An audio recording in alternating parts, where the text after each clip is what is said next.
औज़ुबिल्लाहिमिनश्शैतानिर्रजीम बिस्मिल्लाहिर्रहमानिर्रहीम। शुरू अल्लाह के नाम से जो बड़ा मेहरबान और निहायत रहम वाला है।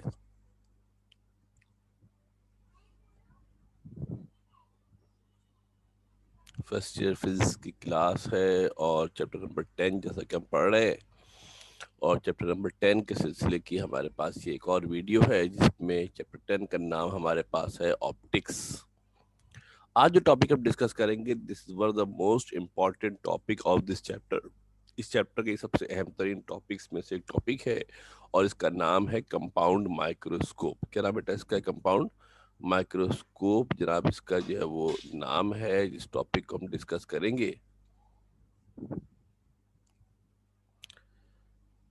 The topic we are going to discuss is compound microscope. Compound microscope का हमारे पास जनाब टॉपिक है, न्यूमेरिकल नहीं है।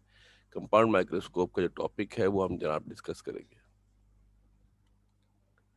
Before we start the topic of compound microscope, इससे पहले कि हम कंपाउंड माइक्रोस्कोप को टॉपिक को इस्तेमाल करें, वी मस्ट रिमाइंड और revise the topics we have discussed already discussed before. कुछ चीज़ें हमने पीछे पढ़ी हैं, जब तक वो चीज़ें आपके जहन में नहीं होंगी उस वक्त तक कंपाउंड माइक्रोस्कोप को समझना आपके लिए दुश्वारी होगी। आपको याद होगा पिछली वीडियोस में हमने आपको बताया कि रे डायग्राम कैसे बनती है, रियल इमेज क्या होती है, वर्चुअल इमेज क्या होती है, कब रियल इमेज बनती है, कब वर्चुअल इमेज बनती है, लीनियर मैग्निफिकेशन क्या होती है, एंगुलर मैग्निफिकेशन क्या होती है। ये सब बातें अगर आपको पता होंगी तब तो आप कंपाउंड माइक्रोस्कोप के टॉपिक को बआसानी अंडरस्टैंड कर सकते हैं। इसलिए रिकमेंड आपको ये करते हैं कि आप पहले, इससे पहले कि आप कंपाउंड माइक्रोस्कोप के टॉपिक को देखें, इसकी वीडियो को, यू बेटर, बेहतर ये है कि आप जनाब जो है वो पिछली जो पुरानी वीडियोस हैं उनमें जो टर्म इस्तेमाल हुई है उनको देख लें। इसको भी देख लें, अगर प्रॉब्लम लगती है तो आप पीछे की वीडियो से हेल्प आउट उसकी ले सकते हैं। अब हर वीडियो में तमाम बातों को एक साथ डिस्कस करना तो मुमकिन नहीं होता। बहल जो मोटी मोटी बातें हैं वो हम यहाँ डिस्कस कर लेते हैं, जरा तवज्जो से देख ले। चंद मोटी मोटी बातें जो आपके इल्म में होनी चाहिए। पहली बात कि मैग्निफिकेशन क्या होती है। मैग्निफिकेशन होती है size of image upon size of object को मैग्निफिकेशन कहा जाता है। दो तरह की मैग्निफिकेशन होती है, एक लीनियर मैग्निफिकेशन होती है, दूसरी एंगुलर मैग्निफिकेशन होती है। लीनियर मैग्निफिकेशन पहले कर चुके हैं पिछली वीडियोस के अंदर। लीनियर मैग्निफिकेशन कब बनती है? जब रियल इमेज होता है। लीनियर मैग्निफिकेशन उस वक्त बनती है जब आपके पास रियल इमेज होता है। और रियल इमेज कब बनता है? जब इमेज लेंस के दूसरी जानिब बनती है, तो ऐसी सूरत में हमारे पास रियल इमेज होता है। एंगुलर मैग्निफिकेशन उस वक्त बनती है जब वी है वर्चुअल इमेज। वर्चुअल इमेज बनने की सूरत में जैसा कि मैग्नीफाइंग ग्लास के अंदर बनती है, जब ऑब्जेक्ट हमारा ऑप्टिकल सेंटर ऑफ फोकस के दरमियान होता है तो वहाँ वर्चुअल इमेज बनती है। और वर्चुअल इमेज के लिए फार्मूला होता है angle beta upon angle alpha. Alpha without lens का एंगल होता है, बीटा वो एंगल होता है जो हम लेंस को इस्तेमाल करके जो एंगल बनता है उसको एंगल बीटा कहते हैं। मैग्नीफाइंग ग्लास क्या होता है ये भी सुन ले आप, ये याद होना चाहिए कि ऑब्जेक्ट को अगर ऑप्टिकल सेंटर और फोकस के दरमियान रखा जाए तो ऐसी सूरत में कॉन्वेक्स लेंस बिहेव करता है मैग्नीफाइंग ग्लास के। और मैग्नीफाइंग ग्लास की जो मैग्निफिकेशन होती है वो 1+d/f होती है। क्या होती है? 1+d/f होती है। या डी से मुराद least distance of distinct vision है, जिसकी वैल्यू 25 सेंटीमीटर 250 मिलीमीटर या 0.25 मीटर होती है। यूनिवर्सल कांस्टेंट है for a normal human I. Normal human आई के लिए इसकी वैल्यू फिक्स होती है। तो चंद बातें आप ध्यान में रखिएगा कि लीनियर मैग्निफिकेशन कब बनेगी? जब रियल इमेज होगा। एंगुलर मैग्निफिकेशन कब होगी? जब वर्चुअल इमेज होगा। और जब एंगुलर मैग्निफिकेशन निकालेंगे, मैग्नीफाइंग ग्लास बनेगा तो 1+d/f होगा। मैग्निफिकेशन बराबर होगा size of image upon size of object होगा। अब ओके जी, ओके जी, आप शुरू करते हैं बाकायदा यहाँ से। कंपाउंड माइक्रोस्कोप हमारे पास क्या होता है? नाम आप लोगों ने यकीनन सुना होगा, जो बायो के स्टूडेंट्स हैं उन्होंने यकीनन लैब में कंपाउंड माइक्रोस्कोप को देखा भी होगा। इंट्रोडक्शन देख लेते हैं। A compound microscope is an optical instrument which is used to examine tiny objects which cannot be seen with normal eye. ऐसे ऑब्जेक्ट जिसको आम इंसानी आंख से देखा जाना मुमकिन नहीं है, बैक्टीरियाज है या यूनिसेलुलर ऑर्गेनिजम्स है, उनको देखने के लिए हम इस्तेमाल करते हैं कंपाउंड माइक्रोस्कोप को। स्ट्रक्चर की बात करते हैं, a compound microscope consist of two convex lenses fitted at the ends of a tube. दो कॉन्वेक्स लेंस होते हैं जो एक ट्यूब के सिरे पे लगे होते हैं। क्या होते हैं? एक ट्यूब के सिरे पर हमारे पास दो कॉन्वेक्स लेंस लगे होते हैं। The lens placed near the object, वो लेंस जो ऑब्जेक्ट के करीब होता है, वो लेंस जो ऑब्जेक्ट के करीब होता है उसका नाम ऑब्जेक्टिव लेंस होता है। क्या नाम होता है उसका? ऑब्जेक्टिव लेंस होता है। जबकि वो लेंस जो आंख के करीब होता है उसको आईपीस कहा जाता है। माइक्रोस्कोप से देखेंगे तो एक ट्यूब होती है, ट्यूब के एक पे हम आंख लगा देंगे अपनी, वो आपका आईपीस कहलाएगा। दूसरा लेंस ऑब्जेक्ट के करीब होता है, उसको ऑब्जेक्टिव लेंस कहा जाता है। The focal length of eyepiece is relatively greater than focal length of objective। Eyepiece की फोकल लेंथ ज्यादा होती है। आईपीस की फोकल लेंथ ज्यादा होती है किसके मुकाबले में? ऑब्जेक्टिव के मुकाबले में आईपीस की फोकल लेंथ हमारे पास ज्यादा होती है। ठीक है जी, ये भी एमसीक्यूज के अंदर ही पूछ सकते हैं। वर्किंग की बात करते हैं। दो लेंस होते हैं मेरे बेटा, अमूमी तौर पे तमाम ऑप्टिकल इंस्ट्रूमेंट के अंदर दो लेंस होते हैं। पहले एक लेंस से इमेज बनती है, वो दूसरे वाले के बतौर ऑब्जेक्ट अमल करती है, और उसके बाद फाइनल इमेज फॉर्म होती है। सुनो जरा गौर से। The object OP is placed just beyond the focal length of objective lens. जो ऑब्जेक्ट होता है ओपी, उसको कहाँ रखा जाता है? फोकल लेंथ ऑफ ऑब्जेक्टिव के बिल्कुल बियॉन्ड, जरा सा पीछे रखा जाता है। A real inverted and magnified image IQ is formed on the other side of the lens। क्योंकि फोकस के पीछे रखा है, लिहाजा इमेज कैसी बनेगी? रियल बनेगी और अपोजिट साइड पे बनेगी। रियल बनेगी, अपोजिट साइड पे बनेगी, मैग्निफाइड होगी। This image eyepiece IQ is focused with in the focal length of eyepiece. Eyepiece ऐसे रखा जाता है कि जो इमेज बनी है ना, जो आईक्यू हमारे पास इमेज बनी है ऑब्जेक्टिव के, ऑब्जेक्टिव लेंस से, वो आईपीस के फोकल लेंथ के अंदर जाती है और ये अमल करती है बतौर ऑब्जेक्ट के। Eyepiece behaves as a magnifying glass. This image is focused with in the focal length of eyepiece. और एक जुमले का मैं और इजाफा कर देता हूं, आपको आसानी हो जाएगी। एंड बिहेव्स एज,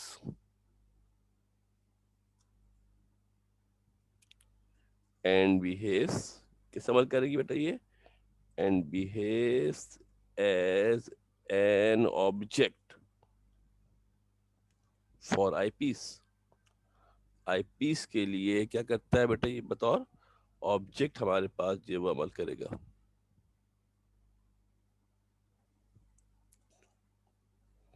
आगे सुने जुमले को।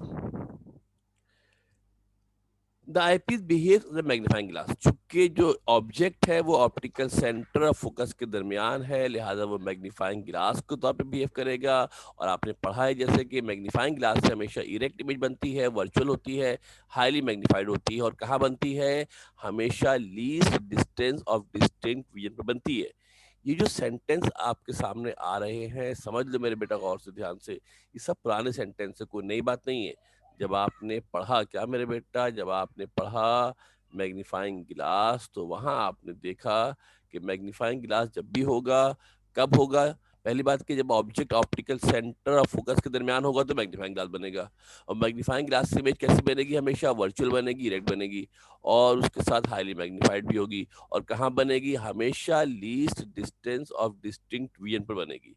हमेशा कहाँ बनेगी? Least distance of distinct vision पर बनेगी। Thus the final image, जो आखिरी इमेज हमारे पास बनती है, is highly magnified, inverted and virtual at least distance of distant vision। जो फाइनल हमारी इमेज होती है वो कहाँ वो कैसी होती है? हाईली मैग्नीफाइड होती है, इनवर्टेड होती है, जो कि ऑब्जेक्टिव लेंस से बनती है। और कहाँ बनेगी? वर्चुअल होगी। किस वजह से वर्चुअल होगी? आईपीस से इमेज वर्चुअल बनेगी। और हमेशा इमेज कहाँ बनेगी? Least distance of distant vision पर बनेगी। ये चंद बातें मैंने आपको सिखा दी हैं। अभी हम रे डायग्राम बनाएंगे तो उसमें आपको ज्यादा बेहतर तौर पे मामला जरा सा क्लियर होंगे। पहले रे डायग्राम बनाते हैं, फिर दोबारा जाके इसकी जब वर्किंग को रीड करेंगे तो आपको बात समझ आएगी। ये हमारे पास मेरे बेटा प्रिंसिपल एक्सिस है, और यहाँ पर हमारे पास एक ऑब्जेक्ट रखा है।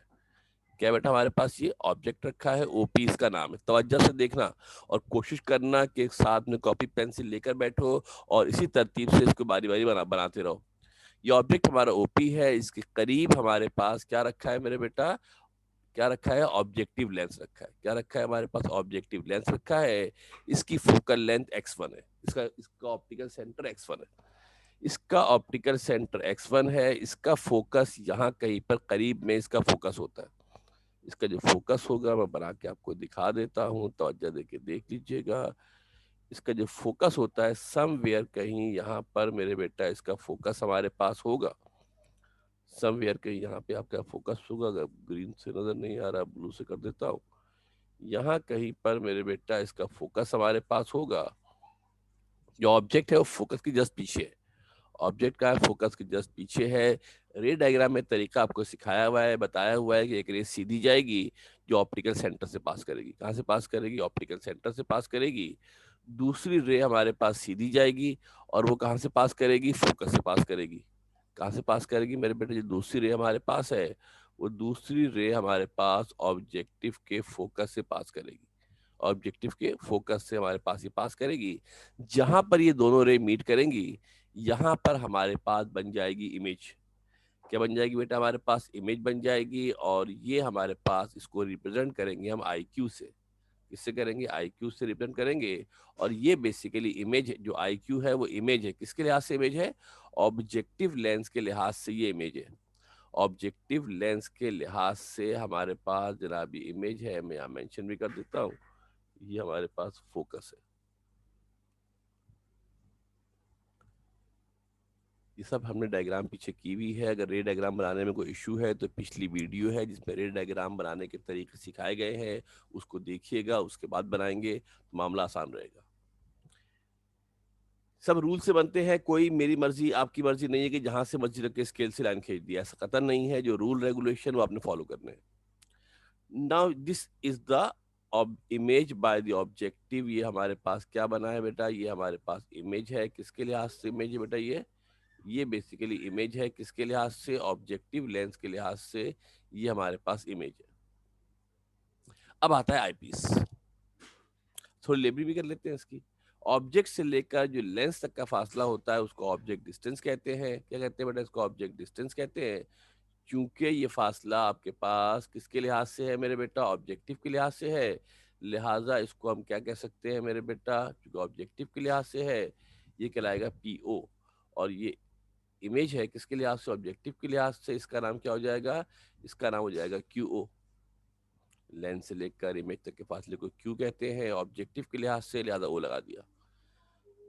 ऑब्जेक्ट से लेकर लेंस तक के फासले को पी कहते हैं। ऑब्जेक्टिव के लिए, ऑब्जेक्टिव लेंस के लिहाज से था इसलिए हमने क्या किया, ओ लगा दिया। नाउ कम दी आई पीस। अब हमारे पास कौन आता है मेरे बेटा, आई पीस लेंस आता है। आई पीस लेंस बड़ा होता है, इसकी फोकल लेंथ ज्यादा होती है। देखो फोकल लेंथ इसकी ये रही। जो आई पीस होता है इसकी फोकल लेंथ हमारे पास ज्यादा है। तो देखिए ये कहीं इसकी फोकल लेंथ है आई पीस की, और ये इसका ऑप्टिकल सेंटर होगा। ये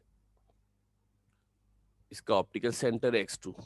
ये क्या बेटा, इसका ऑप्टिकल सेंटर है। ये जो इमेज बनी थी किसके लिए मेरे बेटा, जो इमेज बनी थी आईपी ऑब्जेक्टिव से, ये इमेज अमल करेगी किसके लिए, ये जो इमेज हमारे पास बनी थी ये आईपीस के लिए कैसे अमल करेगी, बतौर ऑब्जेक्ट अमल करेगी।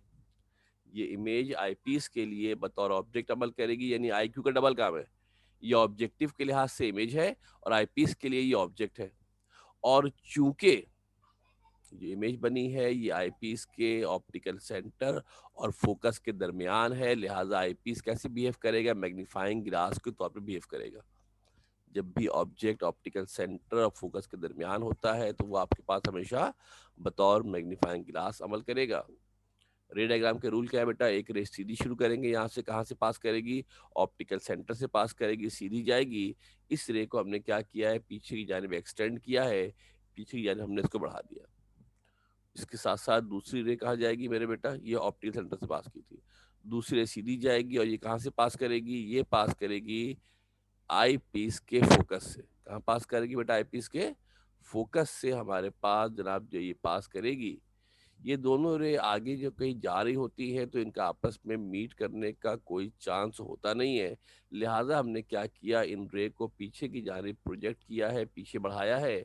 और जहां पर ये दोनों मिल जाएंगी तो यहाँ पर हमारे पास final image I dash Q dash हमारे पास फाइनल इमेज बन जाएगी। ये आई डैश क्यू डैश हमारे पास क्या है मेरे बेटा, ये फाइनल इमेज हमारे पास आई डैश क्यू डैश, ये हमारे पास फाइनल बन गई इमेज।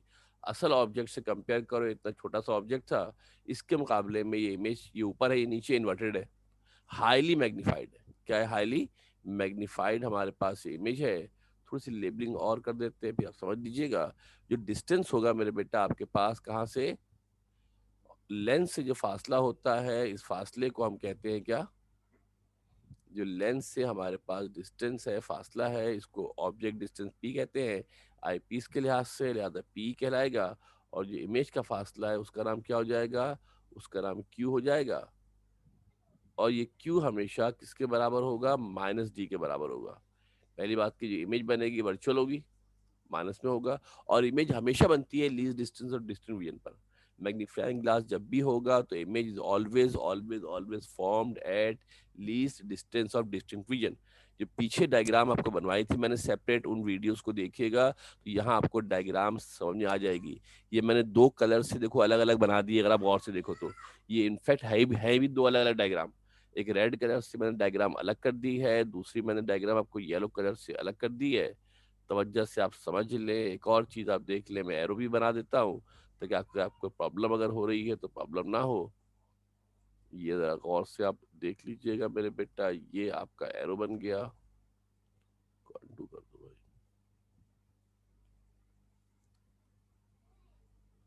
एक रे ये सीधी गई थी, ये वाली रे यहाँ से सीधी आई थी, ये रे आपकी सीधी चली गई, ये रे आपकी सीधी चली गई है। यहाँ से ये रे आपके पास जनाब जो है वो क्या जा रही है, ऊपर की तरफ जा रही है, ये सीधी जा रही है रे आपके पास, ये रे सीधी जा रही है, ये भी ऊपर जा रही है। और ये यहाँ से सीधी गई है। एरो भी देख लीजिएगा कैसे मैंने एरो बनाए हैं। और फिर हमने क्या किया है, इसको बैकवर्ड पीछे की जानिब हमने इसको प्रोजेक्ट किया है। और जब पीछे की जानिब हमने इसको प्रोजेक्ट किया है तो हमारे पास जो इमेज फॉर्म हुई है वो वर्चुअल और इरेक्ट इमेज, हमने क्या किया, इसको पीछे की जानिब हमने इसको प्रोजेक्ट किया है। ठीक है जनाब, जिसकी वजह से ये जाकर पीछे आपकी मीट कर रही है। ये सारा खेल डायग्राम का है। अगर आप तवज्जो से सलीके से कॉपी पेंसिल लेके बैठे और स्टेप बाय स्टेप जैसे मैंने डायग्राम बताई थी वैसे ही अगर आप डायग्राम को बनाने की कोशिश करेंगे तो मामला आसान रहेगा। साथ साथ लेबलिंग भी करते रहिएगा तो मामला आपके लिए और ज़्यादा आसान हो जाएगा। फिर तवज्जो देकर देख लो, जो ऑब्जेक्ट ओपी था उसको जस्ट बियॉन्ड द फोकस रखा था ऑब्जेक्टिव लेंस के। रियल इन्वर्टेड इमेज फॉर्म होती है आई क्यू, जो कि other side of the lens बनती है। ये इमेज आई क्यू फोकस की जाती है with in the focal length of eyepiece, eyepiece की फोकल लेंथ के अंदर होती है, लिहाजा आई पीस बिहेव करता है एज अ मैग्नीफाइंग ग्लास। और इमेज जो बनेगा हमेशा मैग्नीफाइंग ग्लास से वो डिस्टेंस और डिस्टेंस विजन पर बनेगी। फाइनल इमेज जो बनती है वो हाईली मैग्नीफाइड वर्चुअल इरेक्ट हमारे पास इमेज जनाब जो है वो होती है। ये हमारे पास जनाब जो थी वो इमेज बनी है किसके लिहाज से, आईपीएस क्लास इमेज बनी है। यहाँ जो एंगल फॉर्म होता है, एक और चीज बेटा देख ले जरा और से यहाँ पर तवज्जो से, जो एंगल यहाँ बनता है इस एंगल का नाम होता है बीटा। यहाँ पर जो एंगल हमारे पास फॉर्म होता है इस एंगल को बीटा एंगल कहा जाता है। क्या कहते हैं इस एंगल को मेरे बेटा, इस एंगल को बीटा एंगल जनाब कहा जाता है।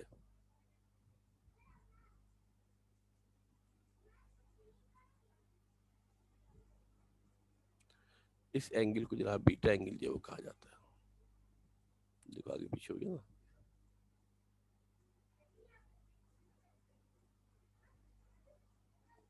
चल इसको उठा के आने देते हैं।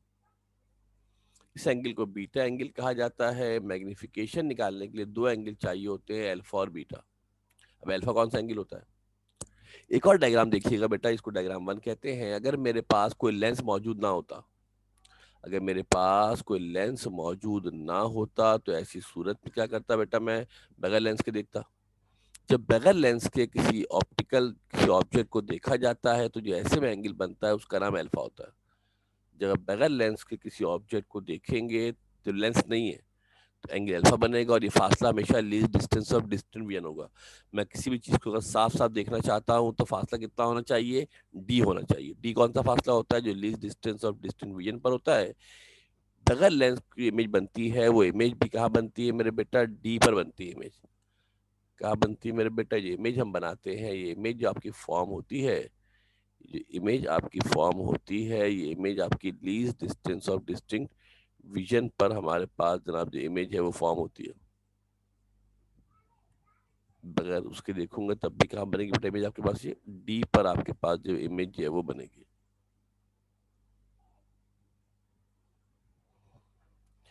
जो इमेज हमारी फॉर्म होती है वो D distance of distant vision, D पर ही इमेज फॉर्म होती है। ख्याल रखिएगा अगर मेरे पास लेंस ना होता, मैं बगैर लेंस के देखता, तो जो ऑब्जेक्ट मेरा होता वो कम से कम least distance of distant vision पर ही होता। ये तो हमने इसकी रे डायग्राम समझा दिया आपको। रे डायग्राम जनाब कैसे बन रही है और क्या इसकी रे डायग्राम है, तवज्जो से देख के ध्यान से बना लीजिएगा। दूसरी बात समझने की ये है कि जो आई क्यू है इसका डबल काम है। आई क्यू का डबल काम कौन कौन सा है मेरे बेटा, ये आई क्यू हमारे पास है वो आई पीस के लिए क्या है, आई पीस के लिए ये ऑब्जेक्ट है, और इस लेंस के लिए क्या है बेटा हमारे, और आई ऑब्जेक्टिव के लिहाज से ये इमेज है। Now we have to find out the magnification. अब हमने क्या करना है मेरे बेटा, इसकी मैग्निफिकेशन को फाइंड आउट करना है, इसकी मैग्निफिकेशन को हमने मालूम करना है। अब इसकी मैग्निफिकेशन कैसे निकाली जाएगी जरा देखते हैं बेटा गौर से। मैग्नीफाइंग पावर कह लो या मैग्निफिकेशन कह लो, बात एक ही है। मैग्नीफाइंग पावर कह लें या मैग्निफिकेशन कह लें, ये हमने माइक्रोस्कोप की मैग्निफिकेशन फाइंड आउट करनी है, मालूम करनी है बाय डेफिनेशन। डेफिनेशन के हवाले से जो मैग्नीफाइंग पावर होती है वो क्या होती है मेरे बेटा, मैग्नीफाइंग पावर कह लें या एंगुलर मैग्निफिकेशन कह लें।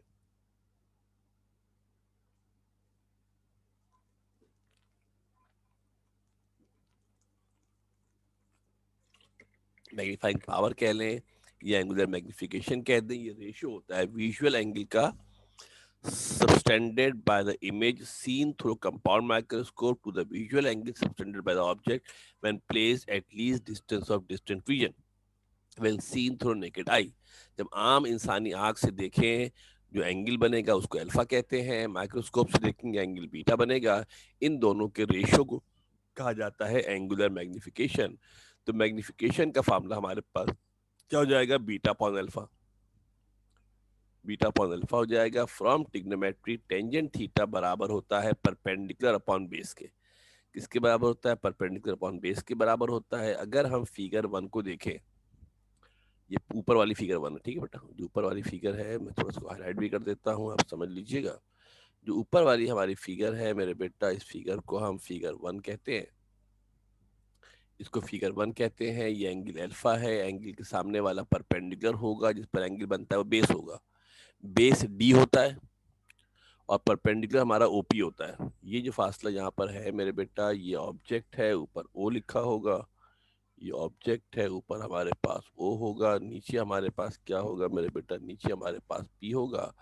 ये आपका ओपी परपेंडिकुलर है, ओपी हमारे पास क्या परपेंडिकुलर है, और जो टोटल डिस्टेंस है वो किसके बराबर है, वो डिस्टेंस हमारे पास डी के बराबर है। दूसरे अल्फाज में जो बेस है वो डी के बराबर है। ओपी परपेंडिकुलर है, बेस हमारे पास जनाब डी है, बेस हमारे पास जनाब डी है। तो वापस आते हैं अपने डायग्राम के मैग्निफिकेशन के ऊपर। परपेंडिकुलर अपॉन बेस के बराबर है फिगर 1 में। परपेंडिकुलर हमारे पास ओपी है, बेस डी है। परपेंडिकुलर ओपी है, बेस हमारे पास कौन है जनाब, बेस हमारे पास जो है वो डी है, बेस हमारे पास जनाब डी है। जब एंगल छोटा होता है बहुत ही, जब रेडियन के अंदर मेजर करें 0 और 90 के दरमियान हमारा एंगल हो, तो टेंजेंट अल्फा और अल्फा दोनों बराबर होते हैं। टेंजेंट अल्फा और अल्फा दोनों क्या होते हैं, इक्विवेलेंट होते हैं, दोनों बराबर होते हैं। एंगल को मेजर करते हैं रेडियन के अंदर, और 0 और 90 के दरमियान अगर होगा तो tangent of alpha angle alpha के बराबर होता है। लिहाजा टेंजेंट अल्फा की जगह पर सिर्फ अल्फा आ गया है। मैग्निफिकेशन में हमको क्या चाहिए था, अगर आप गौर से देखो तो हमको मैग्निफिकेशन में जरूरत थी किसकी, हमें जनाब मैग्निफिकेशन में जो जरूरत थी, हमें बीटा चाहिए, अल्फा चाहिए। इसको नाम देते हैं इक्वेशन नंबर 1 का। क्या नाम देते हैं बेटा इसको, इक्वेशन नंबर 1 का। अगर इसको हम नाम दे दें, दिस इज इक्वेशन नंबर 1, ये हमारी इक्वेशन नंबर 1 है। तो हमने क्या देखा मेरे बेटा, कि हमने फाइंड आउट कर लिया है, हमने मालूम कर लिया है अल्फा। क्या निकाल लिया बेटा हमने, अल्फा मालूम करने में कामयाब हो गए हैं। इसको नाम दे देते हैं क्या मेरे बेटा, इसको नाम दे देते हैं इक्वेशन नंबर 2। क्या नाम दे देते हैं इसको, 2 का इसको नाम दे देते हैं। अल्फा निकाल लेंगे, बीटा निकाल लेंगे, दोनों की वैल्यू पुट कर देंगे इसके अंदर। इसके बाद हम क्या करते हैं मेरे बेटा, हम बात करते हैं from figure in triangle I dash X to Q. I dash X to Q triangle की बात करते हैं। तवज्जो देके गौर से देखिएगा कौन से ट्राइंगल की बात कर रहे हैं। तवज्जो देके गौर से ध्यान से समझिएगा। ट्राइंगल मैं आपको यहाँ दिखा देता हूँ, समझा देता हूँ किस ट्राइंगल की बात कर रहे हैं। देखो बेटा, आई डैश क्यू, ये आपके पास x2 है, ये एंगल आपका बीटा है, तो यहाँ से हम काउंट करेंगे। एक लाइन हमारी ये बनी है, इसको अनडू कर दो, कलर चेंज कर देते हैं, लाइन सीधी कर देते हैं। ये देखो बेटा, एक लाइन के अंदर ये रही, कौन सी, आई डैश एक्स टू। मैंने पिंक से लाइन बनाई ना बेटा, समझना इसको गौर से। ये मैंने आपको पिंक कलर से डायग्राम बना दी है, आप तवज्जो देके समझ लीजिएगा। इस ट्रायंगल की बात कर रहे हैं जिसके अंदर एंगल बन रहा है बीटा, यानी कि आई डैश है। एक कौन है मेरे बेटा, आई डैश है। तवज्जो देखिए, गौर से देख लें। एक मेरे पास कौन है मेरे बेटा, एक मेरे पास आई डैश है, ये आई डैश है। ये मेरे पास दूसरा कौन है, x2 है, ये x2 है। और तीसरा मेरे पास कौन है, q डैश है। ये पर पिंक से डायग्राम बना दी है। आई एक्स डैश क्यू की बात कर रहे हैं। एंगल के सामने वाला परपेंडिकुलर होता है, I dash Q dash perpendicular होगा। I dash Q dash will be perpendicular, ये हमारे पास क्या होगा मेरे बेटा, परपेंडिकुलर होगा। चाहो तो मैं लिख भी देता हूँ, ये मेरे इस ट्रायंगल के अंदर ये हमारे पास परपेंडिकुलर है। और जो बेस हमारे पास है वो कौन है मेरे बेटा, x2 से लेकर q डैश, जो फासला हमारे पास होगा, ये पूरा फासला बेस हमारे पास होगा। डायग्राम को गौर से समझ ले, देख ले, स्क्रीनशॉट इसका अगर आप ले लेंगे, बाद में ले लेना स्क्रीनशॉट इसका, ठीक है जी। इसका स्क्रीनशॉट जनाब ले लीजिएगा, ताकि फिर आपको बनाने में आसानी हो। तो ये परपेंडिकुलर हमारे पास आई डैश क्यू डैश हो गया, बेस हमारे पास x2 क्यू डैश हो गया। और जो x2 से लेकर q डैश तक का फासला है, ये भी समझ लो, जो x2 से लेकर q डैश तक का फासला है वो d के बराबर है। जो x2 से लेकर q डैश तक का फासला है किसके बराबर है मेरे बेटा, d के बराबर हमारे पास ये फासला है। वापस आते हैं अपनी डायग्राम के ऊपर मेरे बेटा, तवज्जो देके देख लेते हैं। जो डायग्राम बनाई थी उसकी एक्स्ट्रा है, इसको मिटा देते हैं। नाउ देन, इन फिगर 2 और I dash x2 q dash की हम बात कर रहे हैं। एंगल बन रहा है बीटा, टेंजेंट बीटा बराबर है I dash q dash upon d के बराबर है। I dash Q dash upon D के बराबर है। अगर बीटा स्मॉल होता है तो टेंजेंट ऑफ बीटा बीटा के बराबर होता है। अगर एंगल स्मॉल होता है तो tangent of beta is equal to beta, tangent of beta beta के बराबर हो जाता है, लिहाजा टेंजेंट बीटा की जगह पर बी आ जाएगा, बीटा आ जाएगा। I dash Q dash upon D आ गया। इसको नाम दे देते हैं क्या मेरे बेटा, इसको नाम दे देते हैं इक्वेशन नंबर, इसको नाम दे देते हैं इक्वेशन नंबर 3 का। इसको मेरे बेटा नाम दे देते हैं इक्वेशन नंबर 3 का, इसको नाम दे देते हैं। और आप गौर से देखो तो हमको मैग्निफिकेशन के लिए क्या दरकार था मेरे बेटा, हमको एंगल अल्फा चाहिए था, बीटा चाहिए था, दोनों हमने मालूम कर लिए। अब इस अल्फा और बीटा की वैल्यू को उठाकर हम सब्स्टिट्यूट कर देते हैं इक्वेशन नंबर 1 में। क्या पुट कर देते हैं इक्वेशन नंबर 1 के अंदर, वैल्यू सब्स्टिट्यूट कर देते हैं अल्फा और बीटा की। Putting values of in equation one के अंदर वैल्यू पुट करते हैं, angle beta upon angle alpha है। Angle beta upon angle alpha है। बीटा की वैल्यू क्या थी, आई डैश क्यू डैश, देखो बेटा गौर से, अपॉन डी। और अल्फा की वैल्यू क्या थी, ओपी अपॉन डी। अल्फा की वैल्यू ओपी अपॉन डी थी, बीटा की वैल्यू आई dash Q dash upon D थी। डी ऊपर भी है, डी नीचे भी है, दोनों डी से डी हम क्या कर सकते हैं, कैंसिल आउट कर सकते हैं। डी दोनों के नीचे है, डी को क्या कर सकते हैं बेटा, कैंसिल कर सकते हैं। हो सकता है मैंने अगले स्टेप में कैंसिल किया हो। तो आपका डी से डी कैंसिल हो गया, क्या बच गया, आई dash Q dash upon OP हो गया। आई dash Q dash upon OP हो गया। आई dash Q dash final image है और ओपी हमारा इनिशियल ऑब्जेक्ट था। ठीक है, ये हमारे पास मैग्निफिकेशन का फार्मूला आ गया है। ठीक है जी, आगे चलते मुकम्मल नहीं हुआ अभी। तो मैग्निफिकेशन हमारे पास किसके बराबर आ गई है, I dash Q dash upon OP के बराबर हो गई है। इस पूरी इक्वेशन को अगर हम मल्टीप्लाई एंड डिवाइड करा दे आई क्यू से, आई क्यू आपको याद होना चाहिए, आई क्यू कौन था, आई क्यू के डबल काम था। जो आई क्यू हमारे पास था, अगर डायग्राम देखो मेरे बेटा, तो आई क्यू दो थे काम थे, ये इमेज भी था, ये ऑब्जेक्ट भी था। जो आई क्यू था वो आपका इमेज भी था, आई क्यू हमारा ऑब्जेक्ट भी था। इस आई क्यू से हमने क्या किया है, दोनों इक्वेशनों को मल्टीप्लाई कर, इस पूरी इक्वेशन को मल्टीप्लाई कर दिया।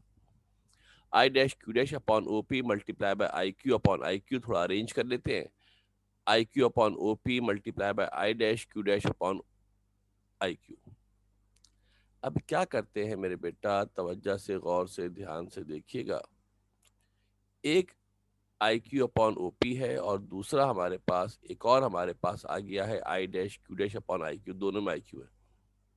जो आई क्यू है अगर हम ऑब्जेक्टिव के लिहाज से देखें मेरे बेटा तो ये इमेज का साइज है। क्या है बेटा, ये साइज ऑफ इमेज है with respect to eyepiece, और जो ओपी है वो साइज ऑफ ऑब्जेक्ट है with respect to eyepiece. देखो मैं तवज्जो से मैं आपको हाईलाइट कर देता हूँ, समझ लेना। जो हिस्सा मैंने पर्पल से हाईलाइट किया है ये हमारे पास क्या है, साइज ऑफ इमेज है, जो I Q upon O P, size of image with respect to eyepiece. O P कौन है, size of object with respect to eyepiece है। और जो दूसरा वाला हिस्सा है मेरे बेटा ये आई पीस के लिहाज, ये उल्टा हो गया मेरे ख्याल में बेटा, ये थोड़ा आगे पीछे हो गया, थोड़ा सा करेक्ट कर लेते हैं, एक मिनट वेट कीजिएगा। जो I Q upon O P है जिसको हमने पर्पल कलर से जनाब किया है, ये size of image with respect to objective है, और ओपी कौन है, साइज ऑफ ऑब्जेक्ट है विद रिस्पेक्ट टू ऑब्जेक्टिव है। जो आई डैश क्यू डैश है वो साइज ऑफ इमेज है, किसके लिहाज से, आई पीस के लिहाज से, with respect to W R T, with respect to eyepiece से। और जो आई क्यू है ये साइज ऑफ इमेज है with respect to eyepiece. समझ लो बात ध्यान से, साइज ऑफ ऑब्जेक्ट है with respect to eyepiece. एक minute, I dash Q dash image का साइज है, किसका साइज है बेटा, ये इमेज का साइज है आईपीस के लिहाज से। और जो आई क्यू है वो कौन है हमारे पास मेरे बेटा, ऑब्जेक्ट का साइज है आईपीस के लिहाज से। देखो दो आई क्यू थे, एक जगह ये इमेज था, एक जगह ये ऑब्जेक्ट था, ख्याल रखिएगा डबल डबल लिखा है इसको। अगर आप गौर से देखो जो हमने पर्पल और ग्रीन से इसको अलग अलग किया है, तो एक हिस्सा ऑब्जेक्टिव के लिए हो गया, एक हिस्सा आईपीस के लिए हो गया। Size of image upon size of object को मैग्निफिकेशन कहते हैं। Size of image upon size of object को मैग्निफिकेशन कहते हैं। एक मैग्निफिकेशन ऑब्जेक्टिव के लिहाज से बन रही है, दूसरी मैग्निफिकेशन आईपीस के लिहाज से बन रही है। यानी हम लिख सकते हैं इसको क्या, m बराबर है M O multiply by M E. M O stand for magnification by objective, M O stand for magnification by objective, ये ऑब्जेक्टिव के लिहाज से मैग्निफिकेशन है, ये एम ओ है ये वाला, ये आपका मैग्निफिकेशन ऑब्जेक्टिव के लिहाज से है। और जो एम ई है वो मैग्निफिकेशन है किसके लिहाज से, आईपीस के लिहाज से। किसके लिहाज से बेटा, आईपीस के लिहाज से ये मैग्निफिकेशन है। The total magnification of compound microscope is the product of the magnification of the objective to the eyepiece. समझ ले बात ध्यान से गौर से, कि अगर आप गौर से देखो मेरे बेटा तो क्या देख रहे हैं कि जब total magnification of the compound microscope is the product of magnification of the objective and eyepiece. Objective और आईपीस का जो मैग्निफिकेशन है इन दोनों का प्रोडक्ट है। M O into M E, total magnification कैसे निकलेगी, ऑब्जेक्टिव की मैग्निफिकेशन होगी, आईपीस की मैग्निफिकेशन होगी, दोनों को मल्टीप्लाई करेंगे तो टोटल मैग्निफिकेशन हमारे पास जो निकल आएगी, टोटल मैग्निफिकेशन हमारे पास निकल आएगी। अब जरा तवज्जो से गौर से देखना बेटा, जो ऑब्जेक्टिव है वो तो अमल करता है बतौर, जो ऑब्जेक्टिव होता है उससे तो बनती है रियल इमेज। जब रियल इमेज बनेगी तो उसमें बनेगी लीनियर मैग्निफिकेशन। क्या बनेगी बेटा उसके अंदर, जब रियल इमेज होती है तो लीनियर मैग्निफिकेशन होती है। जब लीनियर मैग्निफिकेशन होती है तो उसका फार्मूला क्यू अपॉन पी होता है। जो लीनियर मैग्निफिकेशन होती है उसका फार्मूला क्यू अपॉन पी होता है। ऑब्जेक्टिव की मैग्निफिकेशन की बात कर रहे हैं तो ओ लगा देंगे, Q upon P O. Q O stand for object distance with respect to objective, PO stand for object distance with respect to objective, QO stand for image distance। जो आईपीस है वो तो अमल करता है बतौर मैग्नीफाइंग ग्लास। जो eyepiece है वो कैसे अमल करता है, बतौर मैग्नीफाइंग ग्लास अमल करता है। और मैग्नीफाइंग ग्लास की मैग्निफिकेशन क्या होती है, 1 + d/f। मैग्नीफाइंग ग्लास की मैग्निफिकेशन का फार्मूला हमने बताया आपको पिछले चैप्टर लेक्चर के शुरू में कि मैग्नीफाइंग ग्लास जो होता है उसकी मैग्निफिकेशन 1 + d/f हमारे पास होती है। अगर एम ओ और एम ई की वैल्यू पुट कर दी जाए तो क्या मैग्निफिकेशन बन जाएगी बेटा? Q/PO किसकी जगह पर आ गया? एम ओ की जगह पर हमारे पास आ गया QO/PO आ गया।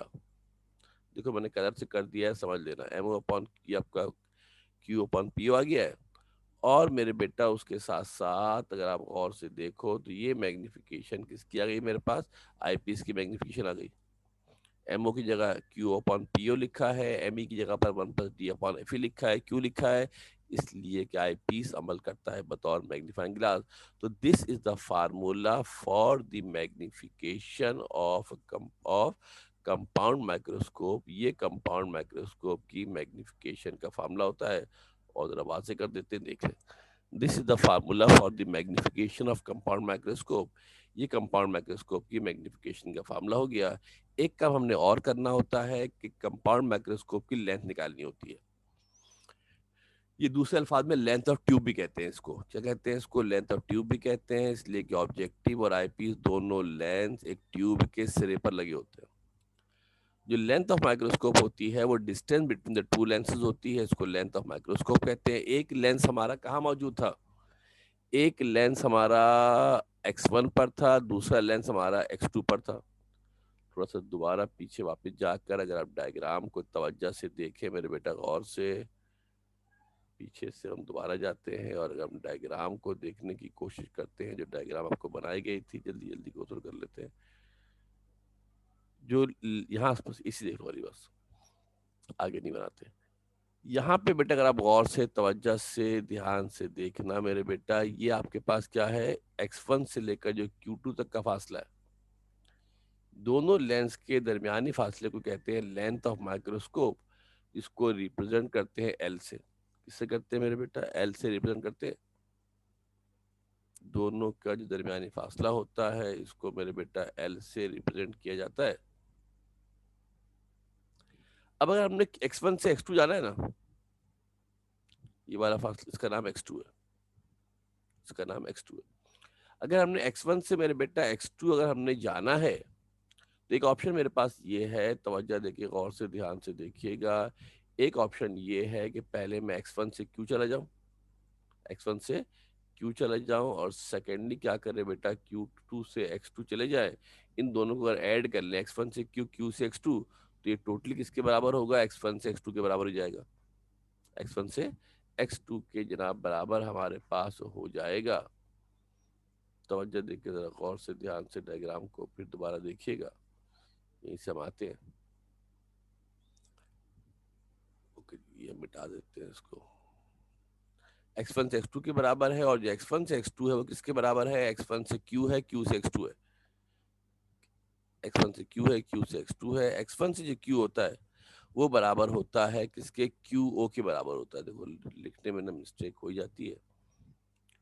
जो x1 से हमारे पास, जो x1 से हमारे पास मेरे बेटा फासला होता है q का, ये फासला बराबर होता है q। ये फास जो x1 से q है वो QO के बराबर होता है, और q से x2 जो होता है वो किसके बराबर होता है? PE के बराबर होता है। लिहाजा लेंथ ऑफ माइक्रोस्कोप का फार्मूला FO प्लस PE के बराबर हो जाता है। क्या होता है? FO प्लस PE के बराबर हमारे पास ये फासला हो जाता है। FO नहीं है, QO है। QO है, अगेन यहाँ पे गलती से FO आ गया है। ये QO प्लस PE के बराबर होगा। किसके बराबर होगा बेटा? QO प्लस PE के हमारे पास जनाब ये बराबर हो जाएगा। फिर लिख देते हैं बेटा, ये फासला किसके बराबर होगा? क्यू है, थोड़ा ज्यादा ही बड़ा हो गया क्यू भाई, कोई बात नहीं, गुजारा कर ले। क्यू ओ है, ओ से मुराद क्या है बेटा आपके पास? क्यू ओ है प्लस पी के बराबर हो जाएगा। तो माइक्रोस्कोप की जो लेंथ होती है उसका formula Q O plus P के बराबर होता है। क्यू ओ प्लस पी का। अब यहाँ पर एक छोटी सी हम अप्रोक्सीमेशन भी करते हैं। यहाँ पर हम एक छोटी सी अप्रोक्सीमेशन भी की, अप्रोक्सीमेशन है सिर्फ ना, अप्रोक्सीमेशन ये की जाती है, तवज्जो देके जरा गौर से ध्यान से देखिएगा। अप्रोक्सीमेशन ये करते हैं, इसको अप्रोक्सीमेशन कहा जाता है। अप्रोक्सीमेशन ये करते हैं कि क्यूओ जो होता है ना, वो करीब करीब एल के बराबर होता है। जो क्यूओ होता है वो करीब करीब एल के बराबर होता है। जो पी होता है वो एफ ई के बराबर होता है। जो पीई होता है वो किसके वो बराबर होता है, एफ ओ के। जो पी ओ होता है, ये पी ओ है, ये फिर देखो मिस्टेक हुई है। पी ओ जो हमारे पास होता है ये ओ है। जो पी ओ हमारे पास होता है, ये पी ओ हमारे पास बराबर होता है किसके, एफ ओ के बराबर होता है। बहुत करीब करीब रखते हैं ना इसको, बहुत तो करीब रखा जाता है। जो पी ओ होता है वो नियरली एफ ओ के बराबर होता है। तो मैग्निफिकेशन का फार्मूला हमारे पास एक और हो सकता है, क्या ये अप्रोक्सीमेशन सिर्फ L upon F O one plus D upon F E, one upon F O D upon F E के जनाब बराबर होगा। तवज्जो से गौर से देख लें, काफी सारे डायग्राम हो गई, ये क्लियर कर देते हैं। अप्रोक्सीमेशन ये है मेरे बेटा कि क्यू एल ओ के बराबर होता है, ये पी ओ है। पी ओ जो बराबर होता है वो एफ ई के बराबर होता है। पी ओ जो हमारे पास होता है, इसको मिटा देते हैं, जो पी ओ हमारे पास होता है वो एफ ई के बराबर होता है, वो है। जो पी ओ हमारे पास होता है वो एफ ओ के बराबर होता है, लिहाजा magnification L upon F O one plus D upon F E के बराबर होती है। जस्ट अप्रोक्सीमेशन है, this formula can not be use in numerical, इसको न्यूमेरिकल में इस्तेमाल नहीं कर सकते हैं। यहाँ से एक चीज समझ लेना कि मैग्निफिकेशन लेंथ के डायरेक्टली प्रोपोर्शनल है। अगर माइक्रोस्कोप की लेंथ ज्यादा होगी तो उसकी मैग्निफिकेशन ज्यादा होगी, और ऑब्जेक्टिव की फोकल लेंथ के इनवर्सली प्रोपोर्शनल होती है। ऑब्जेक्टिव के फोकल लेंथ के इनवर्सली प्रोपोर्शनल होती है, यानी अगर ऑब्जेक्टिव की फोकल लेंथ ज्यादा होगी तो मैग्निफिकेशन कम होगी, ऑब्जेक्टिव की फोकल लेंथ कम होगी तो मैग्निफिकेशन ज्यादा होगी। अपॉन के मतलब होता है रेसिप्रोकल। तो ये अक्सर एग्जाम के अंदर पूछते हैं कि अगर ऑब्जेक्टिव की फोकल लेंथ बढ़ा दी जाए तो मैग्निफिकेशन पे क्या फर्क पड़ेगा, तो द मैग्निफिकेशन विल डिक्रीज। अच्छी मैग्निफिकेशन के लिए ऑब्जेक्टिव की फोकल लेंथ कम होनी चाहिए। ऑब्जेक्टिव की फोकल लेंथ क्या होनी चाहिए बेटा हमारे पास, ऑब्जेक्टिव की फोकल लेंथ हमारे पास जो कम होनी चाहिए। तो this is all about compound microscope. थोड़ा सा ट्रिकी है, मैं आपको पहले बता दूं भाई, ये थोड़ा सा ट्रिकी है। इसको समझ के ध्यान से कोशिश करना कि इसको लिखो अपनी कॉपी के ऊपर। जब मेरे बेटे कॉपी के ऊपर लिखेंगे तब आपको इसकी पिक्चर क्लियर होगी। ये अभी तो वीडियो देखोगे तो बहुत सी सारी चीज़ें होती है, रवानी में निकल जाती है, रह जाती हैं। अपने हाथ से लिखते हैं तो बहुत सारी बातें आपको याददाश्त में आ जाती हैं। काफ़ी तवील किस्म की डायग्राम ये है, और ये आपके पास जनाब जो थी वो डायग्राम इसकी बन गई है, और हमने इसकी मैग्निफिकेशन निकाल ली है। अब यहाँ पे एक छोटी चीज़ और भी है, ऑल्दो कि टॉपिक मुकम्मल हो गया है। अक्सर मेरे बेटा आप डायग्राम जब बनाने जाएंगे तो आपसे डायग्राम सही से बनेगी नहीं। यह है प्रॉब्लम ना, कभी पेपर के बाहर चली जाती है, कभी लाइनें मीट नहीं कर रही होती हैं, बहुत सारे मसले मसाइल हो जाते हैं, और फिर एग्जामिनेशन हॉल के अंदर टाइम शॉर्ट हो, लाइन ही ना मिले, फिर तो मामला ख़राब हो जाएगा। तो इसके लिए हमने क्या किया है मेरे बेटा, आपके लिए एक शॉर्टकट पे एक तरीका मैंने आपको बता देता हूँ कि डायग्राम कैसे बनाई जाएगी। 2 नंबरी तरीका है, सही है जी। इस तरीके को सीख लो तो फिर आपको कॉपी पेंसिल लेके बैठना, तरतीब में करना है कि पॉज कर करके एक स्टेप फॉलो करना। पहला तरीका ये है बेटा, ऑब्जेक्ट बनाए। दूसरा तरीका ये कि आप बना दें फाइनल ऑब्जेक्ट। अब बोलोगे सर ने भी क्या 420 की भाई। ये पहले नंबर पे हमने किसको बनाया मेरे बेटा, किस पहले नंबर पे हमने बनाया असल ऑब्जेक्ट को, और दूसरे नंबर पे हमने बना दिया फाइनल ऑब्जेक्ट को, ठीक है। और तीसरे नंबर पर जो दरमियान में कहीं इमेज बनाएंगे, जो तीसरी हमारी इमेज होगी, और ये इमेज असल ऑब्जेक्ट से थोड़ी बड़ी होगी, फाइनल इमेज से काफ़ी छोटी होगी। अगर ये फर्स्ट करो 1 सेंटीमीटर का है तो ये समझो कि 2 सेंटीमीटर का होगा, तो ये 5 सेंटीमीटर का होगा। इतनी बड़ी इमेज होगी। इसको 1 सेंटीमीटर कर लें, इसको 3 सेंटीमीटर कर लें, इसको 6 8 सेंटीमीटर कर लें। ये ज़्यादा बड़ी, जितनी बड़ी होगी इतना अच्छी इमेज बनेगी आपके पास। ये फिर क्या करेंगे मेरे बेटा, लाइंस को मिलाएंगे, तरतीब फॉलो कर लेना बेटा। तरतीब को फॉलो कर लीजिएगा। पहले वाला ऑब्जेक्ट है, इस इमेज को मिलाएंगे, जहां लाइन कट करेगी वहां पर लेंस बनाएंगे। असूल कायदे कानून से लेंस पहले बनना चाहिए, मैंने कहा ना 420 ही है। पहले लाइन को मिलाएंगे, पहले लाइन को मिलाएंगे, लाइन मिला दी मैंने। जब लाइन मिल जाए तो वहां पर रख के लेंस बना देंगे। एक रे सीधी लेकर जाएंगे, इस रे को जहां इमेज थी उससे बीट करा देंगे, जहां पर ये कट करेगा वहां एफओ लिख देंगे। क्या करेंगे, वहां पर एफओ लिख देंगे। अब देखा जाए अगली 420 बेटा, फिर कह रहा हूँ आपसे कि आप इस डायग्राम को कॉपी पेंसिल लेके बैठिएगा, पॉज कर करके वफे वफे से बनाइएगा कि सर ने अब ये बनाई है, अब ये बनाई है, तो फिर डायग्राम आसानी से बन जाएगी। फिर इसके बाद क्या करोगे बेटा, यहाँ फाइनल इमेज थी ना और जो ये इमेज थी, इन दोनों लाइनों को मिला दिया जाएगा। इस पॉइंट को लेंगे, इस पॉइंट को लेंगे, इन दोनों पॉइंट को मिला दिया जाएगा स्ट्रेट, और एक लाइन को एक्सटेंड कर देंगे। जहां पर ये लाइन कट करेगी यहाँ रख के बना देंगे आईपीस। क्या किया हमने, इन लाइनों को मिलाया है, इस लाइन को मिलाया है, फिर देख लो इस लाइन को मिलाया है। जहाँ लाइन मिल जाएगी वहां रख के हम क्या बना देंगे मेरे बेटा, आई पीस बना देंगे। यहाँ से एक लाइन सीधी लेकर जाएंगे, जहां ये कट करे इस पॉइंट को और इस पॉइंट को, इस पॉइंट और इस पॉइंट को मीट करा देंगे, जहाँ पे कट करे वहां फिर लिख दें, बाकी लेबलिंग कर लीजिएगा। ये एक 420 का तरीका है, ये 420 का तरीका है, आप कोशिश कीजिएगा। मैं इस पे एरो आपको मजीद ऐड कर देता हूँ ताकि आपको और ज़्यादा समझने में आसानी हो जाए कि हमने किस तरीके से डायग्राम जनाब जो थी वो बनाई है। एरोज में इसके अंदर आपको ऐड कर देता हूँ। ये एरो यहाँ बनेगा एरो, ये एरो आपका नीचे बनेगा, ठीक है मेरे बेटा, ये एरो भी आपका नीचे बनेगा, ये एरो आपका नीचे बनेगा। यहाँ पर जो एरो आपके बनेंगे, ये एरो आपका ऊपर की तरफ होगा, ये एरो पहले सीधे जाएगा, फिर यहाँ से लाइन ऊपर जाएगी, और इस लाइन को हमने क्या किया, एक्सटेंड किया है, हमने आगे बढ़ाया। प्रैक्टिस के लिए इसको बना लीजिएगा, समझ लीजिएगा। यहाँ आपका टॉपिक जनाब कंपाउंड माइक्रोस्कोप का मुकम्मल होता है, कंप्लीट होता है। इसे समझाने के लिए आपको बनाई है। जो नेक्स्ट हमारी वीडियो होगी उस पर इंशाल्लाह हम कंपाउंड माइक्रोस्कोप के न्यूमेरिकल डिस्कस करेंगे। जो नेक्स्ट हमारी वीडियो होगी उस पर हम कंपाउंड माइक्रोस्कोप के जो न्यूमेरिकल है वो जनाब डिस्कस करेंगे। नेक्स्ट वीडियो हमारी होगी उसमें हम न्यूमेरिकल डिस्कस करेंगे कंपाउंड माइक्रोस्कोप के। अभी तो हमने सिर्फ और सिर्फ आपको कंपाउंड माइक्रोस्कोप ही पढ़ाया है, ठीक है, डायग्राम तो नहीं बनाई, कंपाउंड माइक्रोस्कोप पढ़ाया है आपको।